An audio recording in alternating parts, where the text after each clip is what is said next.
আসসালামু আলাইকুম রহমতুল্লাহ। আমি একটা কিচেনের সিঙ্ক মানে সিলভার ঠান্ডা গরম এবং ড্রেন লাইনের লাইন ঠান্ডাম তো অনেক প্রশ্ন হতে পারে নিনো অনেক পয়েন্ট জানে কিন্তু এই জায়গায় গরমর লাইন আর এগুলো এই জায়গায় সিলভার ঠান্ডা লাইন আর ওই যে মিডিলে যে একটা কথা একটু এই জায়গায় তোমার ফিল্টার লাইন যে পানি খাওয়ার আর যে একটা ও যে তুলনাবাদ করে এগুলো জায়গা হয়ে ঠান্ডা পানি তো এগুলো দিয়ে ওয়াশিং হবে তো আমি এলো যেটা আমরা ড্রেন লাইন রাখছি এনে রাখছি ওয়াই এনে বাই চান্স যদি পাইপটা জাম লাগে তাহলে মানে ক্লিন করতে সুবিধা হয় ওয়াই দিয়ে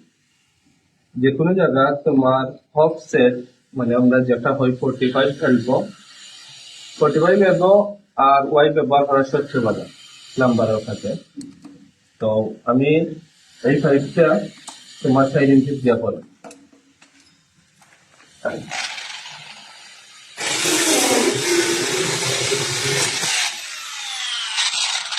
এই 4 ইঞ্চির পাইপটা ফালাই যেহেতু 4 ইঞ্চি আমি সেখানে দিচ্ছি জামটাম লাগতো না সহজে ওকে দিলাম